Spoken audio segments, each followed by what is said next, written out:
Hey guys, my name is Devin and I'm an aspiring level designer, and for most of you who do watch my videos, I do want to say that I do apologize for the delay of having more tutorials up, but I've been in the process of moving across the country and everything like that, and but I'm finally back and I'm finally able to work more on this stuff and record out some tutorials for you. So what I'm going to show you today, it's going to be a health regeneration system in UDK using only Kismet. So if you just give me a second here, I'm going to pull it up right now. So what I have here, it's a simple script, not too long, just a couple of nodes. And basically how it works is once the level's loaded and everything like that, we get the property from the player, and what property we get is the health property. And that basically takes the health of the player, which is our target, and then whatever the health is, it's placed into our player health variable right here, and it's put into an integer. And then from there we get that number every second. So every second it refreshes, so once the player takes some damage or anything like that, it'll update. And basically the first comparison we get for what my system that I want it to be is once the player goes underneath the minimum health, which is over here, if you see it's 80. Once the player gets below 80 health, it'll go check if it's less than or equal to the maximum health. So basically if the health of the player is 80 or lower, the modify health node will basically increment the health back up by 1, and then once the player's health is back up at 100, which is our max health, basically we just set the player's health to the max health again, so we get to 100, so it will stop incrementing upwards. So let me just show you how that works. Let me jump in real quick. And for those who watch my tutorials a lot and watch all the videos I upload, you recognize this puzzle right here. Basically it's just a pool of acid that fills up. But this acid will actually cause damage to you, and I'll show you right now. As you can see back on the bottom right there, you see my health getting lower. So if we jump out, you see our health coming back up one by one. It goes all the way to 100, so let's just wait to make sure it goes all the way to 100. And once it does, we'll know that the script works perfectly, which I've tested before, but I want to just display here. And then once this gets to 100, I'll show you what we're going to do today in terms of level setup and everything like that. So now we got 100 health and it's stopped incrementing, so we know that's working. So what I want to do, I'm going to show you what we're going to make today. So let me just open it up really fast. And basically it's a very simplified version of what I showed you today. What we're actually going to do, we're going to have a trigger volume here, and every time the player touches the trigger volume, we're going to modify the health of the player. We're going to actually cause damage to him, just so we have something that makes that causes damage to you and everything like that. And so what happens is once the player touches the trigger, once the trigger is touched, we modify the health, and if you can see the properties down here when I maximize, you see that it does a 10 damage amount to him, and then it sets the boolean of take damage to true. And then once the player untouches that volume, it sets the taken damage value for the boolean there to false. So once the player touches that volume, taking damage turns to true, and then once the player untouches that, the taking damage is set to false. And so basically what we do down here is we have the level loaded event, and that causes us to check for the health property below. So as you can see, it says health, and that's the same property we did before.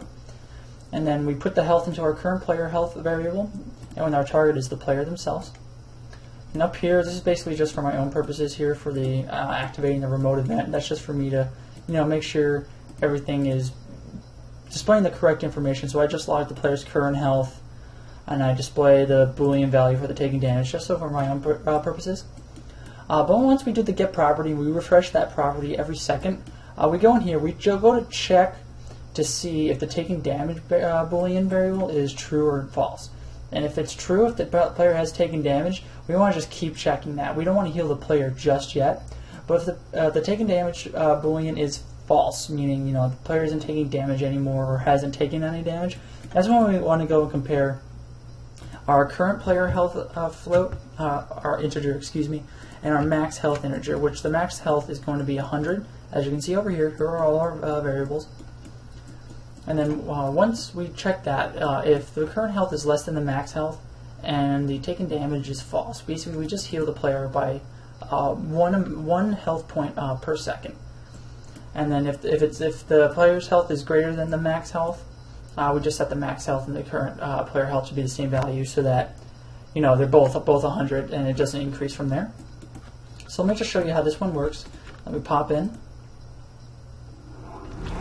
So right now our volume's kind of empty, but as you can see on the bottom there, our log, we're seeing us getting healed again. And say if I touch the thing, alright, see how I'm taking damage, and then I'm not taking damage, and I'm healing, and every time I touch that volume, I lose about 10 health. But I'm getting my health back one by one as that's showing. So what we're going to do, we're going to start from the beginning here. We're going to open up a new level. So let's just go over here to the create a new level button right here. And let's just choose a random one. I'll just do midday. And I'm going to save that. So the first thing we're going to do, we're going to go up to View, down to World Properties, and we're going to go to Game Type, and we're going to change both the default game type and the game type for PIE, which is Play in Editor. We're going to change both of those to UT Game. That's just so we can run our Kismet scripts and everything works fine. We do default with the right weapons and the right controls and everything like that. And now the only thing else we have to do in our scene here is I'm going to take our builder brush. I'm going to just drag that out here, and I'm just going to right click over here under brushes in our cube. Pops up this display window, and what I'm going to do, I'm just going to morph the dimensions of our builder brush just so it makes a wall basically. So I'm going to make it pretty wide. I'm going to make it 1024. I'm going to make it relatively thin. I'm going to make it 128 in the Y. And I'm going to make it pretty tall just so we can't miss it. So I'm going to go ahead and hit build and then go out and cancel that. And then I'm just going to lift this up in the air, and then I'm going to press the N key on the keyboard, and when you do that, it just snaps down to the ground. So as you can see, it snaps right down. We have a wall there. And now what we're going to do is we're going to create a trigger volume from this builder brush. So we have to go down here to volumes. Let's left click on that, and all the way up down here we see trigger volume. So go ahead and select that. And you won't notice any changes until you move our builder brush. And once you do, you'll see this green brush right here. That is our trigger volume. So that's our scene setup. So now we can just jump right into Kismet. And the first thing I like to do once I'm in Kismet is I like to think about what variables I'll need in order for everything to work, and so we can use named variables later on and make it a little cleaner, our sequence, and it's easier to read. So the first thing I know we want to need is two integers. One integer to represent our player's current health, and an integer to basically represent the maximum health of 100, which is what I want from what I need. But if you guys need to have a maximum health of 150, 200, maybe even less than 100, go ahead, and that's where you'll change it. So I'm just going to right click, I'm going to go to new variable, I'm going to go down to integer and just int by itself. And right now default's at 0. And that's what we want for our current health for the player. So I'm going to name this variable current player health. And the reason why it's going to be 0 right now is because it's going to be empty and it's going to be filled by the get property node when we do that. And once we get the property of health, that health is going to be put into the integer and it'll attach to this. So if our player's current health is 100 based on that get property node, this will become 100, and then it'll change based on if we take damage or not. So now we need to create a second integer. So I'm going to just Control-C, Control-V with that one selected. And down here in its int value, I'm going to change that to 100. And then I'm going to change its name to max health. And the max health I want is 100. So that's all the integers we need here. And now we need to create a new variable, and it's going to be a bool. And this is going to be our taken damage variable. So under var name, we'll change that to taken damage. And this will just hold the value of whether or not our player has taken damage or not. So we're going to default it at false, because when you play in the level normally, you don't take damage right away. And you only take damage when we set up that trigger volume event. So let's just leave it at false for now. And the last thing we'll need is a player object variable, just to represent our player, which is going to be player 0. So if we just go down, if you press the P key, if you hold the P key down and hit left click at the same time, you'll start creating player variables. So let's just take out just one. And instead of all players down here, let's just uncheck that. And so it's just player 0, which is us by default. And let's change the var name to player. So now we have 4 variables here. That's all we need. So what I want to do here, I'm going to just hold down Control and Alt and left click drag a marquee selection, just select all of them. Then hit the C key on the keyboard to bring up a comment. I'm just going to name that variables. So there we go, nice clean 4 variables set up for the sequence. The first one's current player health, just to keep track of what the player's health is. The second is a max health integer, which will just represent how much health we want the player to have at maximum. Then we have a boolean that checks if whether or not our player has taken damage or not. And then we have our player variable just to represent us in the game. So now that we have that set up, all I want to do first is to set up the volume event, where once you touch the volume, you'll take damage, and then we'll set our taken damage to true or false based on whether we touched it or not. And then from there, we're going to modify our player's health to actually take damage when it touches. So the first thing we're going to do is make sure our trigger volume is selected in the editor, which it is. Then back in Kismet, we're going to right click, go to new event using trigger volume 0, which is that trigger volume in our level. And we're going to do a touch event. And before we continue here, we need to change some properties in the actual event itself. So I'm just going to scroll down, and under max trigger count, let's do from 1 to 0. Basically 0 represents infinity in UDK. So 1 would represent the fact that you can touch this trigger volume once, and it will only fire once. But I want this trigger volume to be able to be touched multiple times. So if you want to have a certain amount of times this trigger volume can be touched in whatever you're working on, you can just change that value right there. So for the purposes of this, I'm just going to make it infinitely. You can touch it an infinite amount of times. So the first thing we're going to do is when the trigger volume is touched, we're going to modify the player's health. So let's do that. Let's find the modify health property. So let's go to new action, actor, and then go down to modify health. So let's just drag that over here, and let's connect the touched to the in of the modify health. So basically now when the trigger volume is touched, it's going to modify the health of a target, and we're going to give it an amount. So the target's going to be the player. So let's go right click, let's do a new variable, let's do a new named variable. And the expected type, it's going to be object, and the find var name, it's going to be player. And now if you plug in everything right, you get a check mark so it knows that it's representing right here. So this variable is being represented by this named variable, so we don't have to make duplicates of that. We can have a nice clean variable list here and just create variable names to represent those values. So let's plug in the player into target, and now let's select the modify health. And what we're going to do here, for damage type, we can basically leave it at none, but I'm just going to do crushed just to see, just to have it changed. And for amount, let's make it 10, and then for momentum, let's just keep it at 0. So now we have it so, hey, when we touch this trigger volume, we're going to take damage. So let's see if that works right now. So right now you can't really see our volume in the editor, but if you hit the tilde key and hit, if you type in show volumes, you'll see it outlined. So let's go touch it. So every time we touch it, we lose damage, which is good. So that's working. So let's go back into Kismet here. And what we want to do here is once we modify the health, once we take damage away from the player, we're going to set the taken damage variable to true instead of false, just so we say, hey, we've touched the volume and we're going to be taking damage here. So let's set that variable from false to true. So let's go to new action, let's go down to set variable, and then let's go down to bool. Now let's get modify health to our set bool variable. Now our target's going to be a new named variable. And then under expected type, let's change that to bool. And then find var name, it's going to be the taken damage. And we got the check mark, so we know we did that correctly. So let's put that under target. And then our value, what we're going to do, we're going to change that to, from its default is false, so we're going to change that to true. So let's right click on that node there. Let's do a create new bool variable. Right now the default's false. So let's change the b value from 0 to 1 to make it true. So now, okay, once we touch the modify health and we touch the trigger, everything, we're going to change the taken damage going from false to true. And then the last thing we need to do here, let's just select just the set bool and the two variables connected, the taken damage and the true. Let's hit Control C, Control V. Let's bring that down here. And now we're going to connect the untouched to the new set variable that we created. And we're going to change this true value back to 0. So basically now what we have here is once we touch that trigger volume, we're going to go take damage away from the player, and then we're going to set the taken damage to true. And once we untouch it, we're going to just change that taken damage from true to false, and we're not going to remain to take any health away from the player. So far that's what we want, and that's what we need to do. So let's do a selection on that, hit C to make a comment, and let's just type trigger event, just so everything's labeled here. So I'm just going to move everything over here. Just move it a little bit upwards. So now what we're going to do is actually we're going to set up the actual regeneration system part aspect of this demonstration. So the first thing we're going to do, we're going to set the event. The event's going to be a level loaded event. So let's go right click, new event. Let's go down to level loaded.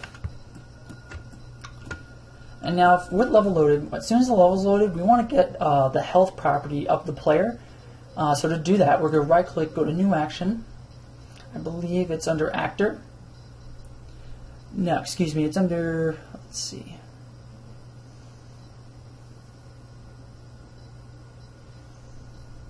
It's under object property. So under object property, do get property. And now let's plug the level loaded into the end of the get property. And now, when you select the get property, it's asking you what property name are we looking for. So if you type in health, this will allow us to get the health property of any target we put in. And the target for this example is going to be a player. So I'm going to just copy and paste our player name variable, and take that copy and plug it into target. And now we're going to have to put an int in here to represent our health, and we want it to represent our player's current health. So if we right click, do new variable, name variable, down here we'll change it to int for expected type, and then the find var name, we're going to change that from none to current player health. We get the check mark, so we know we did it correctly. And now, hey, we got it plugged in, which is awesome. And so once the level's loaded, it will check the get property of the health of the player only once, and we want it to be checking it every. I've set it to a second, but you can set it somewhere more frequent or less frequent than what I have. So what I'm going to do, I'm just going to right click on the output here and do a set activate delay, and the default's 1 second. So I'm going to just hit enter there, and then connect the output of the get property back into its own input. So basically what that creates a loop. So that once the level's loaded, every second we're going to get the property of the player, the health property, and then we're going to place whatever that is into our current player health variable. So that's good so far. So now that we have our get property looping, the next thing we want to do, we want to check the value of our taken damage Boolean variable. So let's do a right click, let's do a new condition, comparison, compare bool. And now I'm just going to copy and paste our taken damage variable, our name variable there. And we're going to plug that into bool. And we're also going to plug in the out into the in of that compare right here. So now basically we have it so every second we get the property, and then we also compare our bool every second. So we compare the taken damage bool, and so if the bool is true, so the player is taking damage, all we want to do is right click and set another activate delay of a second. And we're just going to plug that right back into itself. So now if the player's taking damage, we're just going to keep checking that Boolean every second to see if the player's taking damage node is false. Once it's false, that means the player hasn't taken any more damage. That's when we can start comparing whether or not the current damage is less than the maximum health that we want, which is 100. And if it is below 100, that's when we start to regenerate health once a second. So what we need to do here, we need another condition, and we're comparing integers instead of our booleans. So what we're going to do, we're going to plug in false from the compare bool into the in of the compare int. And now what we need to do is we need to create another name variable. We're going to change from none to sequence int for expected type, and then the find var name, it's going to be max health. So that's good. That's checked. So we're going to plug that into the B. And for A, we're going to do the current player health. So let's just copy and paste the one we made earlier. Plug that into A. And so what we're going to do now is if A is less than B, meaning the player's health is less than 100, that's when we're going to actually modify our health again, except we're going to heal it once a second. So let's go to new action, actor, modify health, and then A is less than B into the in here. And then for target, let's get a copy of our player name variable. Plug that into target. And now let's actually click on the modify health node. And now let's go to, let's check heal to make sure they're healing. And the amount, I'm just going to do 1. So once a second. You can make that any changes you want to make there. Say you want them to heal faster, you can do maybe once every half a second, maybe 2 a second. It's definitely up to you. There's a lot of control here. And so now basically we have them heal back. And the last thing we gotta check here is once the player's health is 100, we don't want them to heal anymore. Basically, we want to just keep it stagnant at 100. So what we need to do here is right click, let's go to new action, let's set a variable and let's set an int variable. So now our target's going to be the player's current health, so let's make a copy of that and put it into target. And our value is going to be the 100 that's in max health. So let's plug that into value.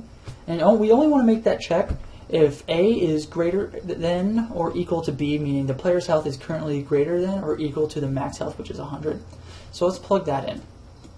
So that's basically our health system. Let's just double check. Let's go in and play right now just to see if that works. So definitely keep an eye out for our health on the bottom there. Okay, it seems to be working.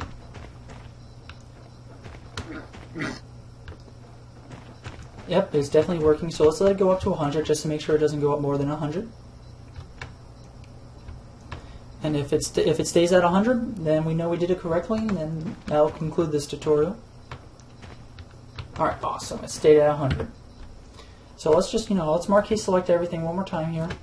Hit C. Let's name this health regen. So now we have everything perfectly organized. It's a simple script, but it's pretty powerful depending on what you need to have happen. So that's basically it. Let me just go over everything one more time.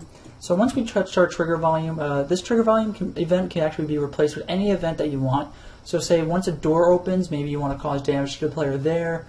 So that can definitely be changed, but for our example, we just did the trigger volume.